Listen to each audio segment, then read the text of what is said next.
Brick foundation দিয়ে একতলা বাড়ি নির্মাণ করতে চাচ্ছেন? তাহলে আজকের এই ভিডিওটি আপনার জন্য। তো ওয়েলকাম এভরিওয়ান, আসসালামু আলাইকুম দর্শক শ্রোতা। এখানে যে বাড়ি নির্মাণটা আপনারা দেখছেন এটি হচ্ছে ব্রিক ফাউন্ডেশনের উপরে 2 বেডরুমের একতলা বাড়ির ডিজাইন আপনারা দেখছেন। বাড়িটার এতটুকু করার জন্য আমাদের খরচ হয়েছে 4,80,000 টাকা। তো এই যতটুকু কাজ হয়েছে এতটুকু করার জন্য আমাদের খরচ হয়েছে 4,80,000 টাকা।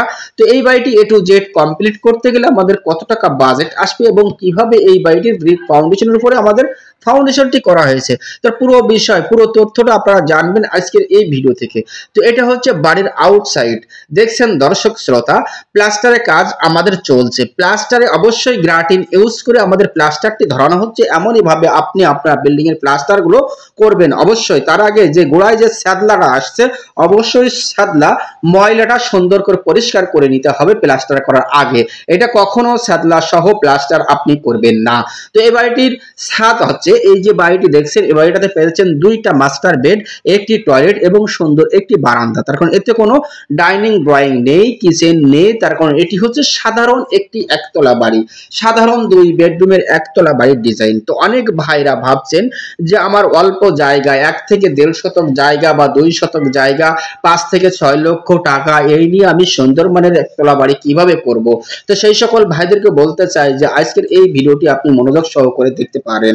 তার কারণ এই বাড়িটি দেখলে আপনি অবশ্যই আপনার ধারণা পূর্ণ চেঞ্জ হয়ে যাবে। তার কারণ কিভাবে অল্প টাকার ভিতরে অল্প জায়গার ভিতরে আপনি একটা একতলা বাড়ি নির্মাণ করবেন, তার পূর্ণ প্রসেসটা আপনি আজকের এই ভিডিও থেকে দেখবেন। তো দেখেন, এটা হচ্ছে সামনের সাইডের বেডরুম এবং পিছন সাইডে বেডরুম রাখা হয়েছে আরেকটা।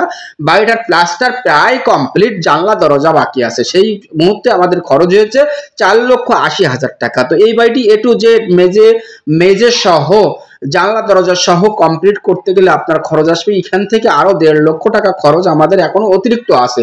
সেই ক্ষেত্রে তাহলে আপনার খরচ আসলো কত দেখেন, 1.5 লক্ষ টাকার 4,80,000 টাকা। তাহলে এখানে আপনার 6,30,000 টাকা হলে আমি সুন্দরবনের এই বাড়িটি আপনি A to Z কমপ্লিট করতে পারবেন দর্শক বন্ধুরা। তাই এমনই ভাবে ডিজাইন দিয়ে যদি আপনি করতে পারেন।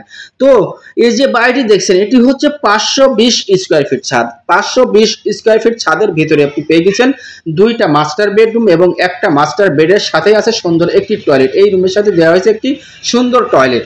তো এই টয়লেটের সাইজটি দেওয়া হয়েছে 7 feet by 4 feet, 7 feet by 4 feet. দুটো বেডরুমে 2টা করে জানলা ইউজ করা হয়েছে। এটি হচ্ছে সম্পূর্ণ ব্রিক ফাউন্ডেশন দিয়ে আজকের এই বাড়িটি আপনি দেখছেন। তা আসলে ব্রিক ফাউন্ডেশন দিয়ে কিভাবে করলে আপনি একতলা বাড়ি নির্মাণ করতে পারবেন খুবই সহজে দর্শক শ্রোতা। এখানে সর্বপ্রথম আমাদের 25 ইঞ্চি একটা মাটি কাটা হয়েছে, 25 ইঞ্চি কিন্তু আমাদের সলিং দেওয়া হয়েছে। দেওয়ার পরে আমাদের ঢালাই করা হয়েছে 25 ইঞ্চি, 20 ইঞ্চি একটা ঢালাই করা হয়েছে, 15 ইঞ্চি একটা ঢালাই করা হয়েছে, 15 ইঞ্চি একটা গাঁথনি দেওয়া হয়েছে, তারপরে 10 ইঞ্চি গাঁথনি দিয়ে পোতাটা কমপ্লিট করা হয়েছে। ইতিমধ্যে আমাদের এই বিল্ডিংটা গাঁথার জন্য ইটের প্রয়োজন লাগছে। টোটাল মিলিয়ে গাঁথার জন্য আমাদের ইটের প্রয়োজন লাগছে টোটালে 14,000 পিস, 14,000 পিস ইটের প্রয়োজন লাগছে দর্শক শ্রোতা।